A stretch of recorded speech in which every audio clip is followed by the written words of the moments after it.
வணக்கம், நான் பிரபாகர். இன்றைய தினம் 22/4/2018 ஞாயிற்றுக்கிழமை. நேரம் காலை 9:43.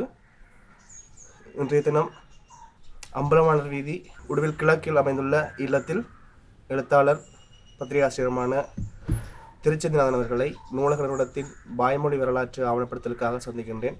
வணக்கம் சார். வணக்கம். அதில் குற்றவாளி கூண்டில் தமிழர் விடுதலை கூட்டணி என்று சொல்லி ஒரு விவாதம் நடந்தது. அதில் ஸ்ரீகாந்தா, பொன்கணேசமூர்த்தி, குமரன், தமிழ் குமரன் சொல்லி வெளியிட அப்படி கொஞ்சம் பேர் அது கிட்டத்தட்ட காண வாங்கி பின்னேற மாதிரி நடந்தது. ஒரு சனம் இப்போ நார்மலாக நாங்கள் பேச்சு கேட்குறன்றது இருக்க மாட்டோம், எல்லாத்தையும் பிரிஞ்சு இருக்க மாட்டோம். இல்லை அந்த பேச்சு சுவையாகிட்டு அடிக்கும். ஆனால் இது கிட்டத்தட்ட காலமே இது பின்னேறும் வரைக்கும் ஒரு சனம் வசிக்கிறது இப்படி பேச்சு. தமிழர் நீதியம் என்று சொல்லி, ஆனால் அமுதலிங்கம் என்று சொல்லி அமுதலிங்கம் என்று சொல்லி ஒரு ஆள் உண்டு. அமுதலிங்கம் என்று தீவு பகுதியில் ஜிஎன்பி அமைப்பாளராக இருந்திருக்கோம் நினைக்கிறேன். தமிழர் நீதியம் என்று அதுக்குள்ளால் ஈழமரசு பத்திரிகை வந்து கொண்டார். ஈழமரசு, அந்த ஈழமரசு பத்திரிகையுடன் அமுதகங்கை என்ற ஒரு இலக்கிய சக்தியையும், செய்தி கதிர் என்ற ஒரு அரசியல் விமர்சன சஞ்சிகையும் வந்து கொண்டார்.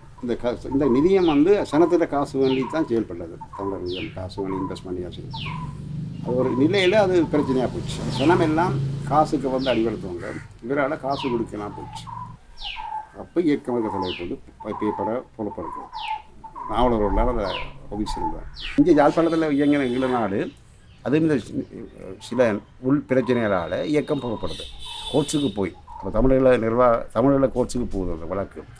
அந்த தமிழில் வழக்கு கோர்ட்ஸுக்கு போனதால் அப்போ அந்த நிறுவனத்தை கைவிடையில்லாது வீரராக்களை கைவிடையில்லாதுக்காண்டி இயக்கம் அதை பொறுப்படுத்து அந்த பேப்பரை செய்யுது. ஈழநாடு இயக்கம் செய்யுது. இங்கேயே பொறுப்படுத்துறது. பிறகு வண்டிக்கு போகுது. பிறகு அந்த டெய்லி நடத்தினாமல் சூழல் வருது. ஈழநாடு பேப்பர் தட்டுப்பாடு, விநியோகங்கள் பிரச்சனையால் அப்போ வாரமலர் தான் செய்ய முடிக்கிறார்.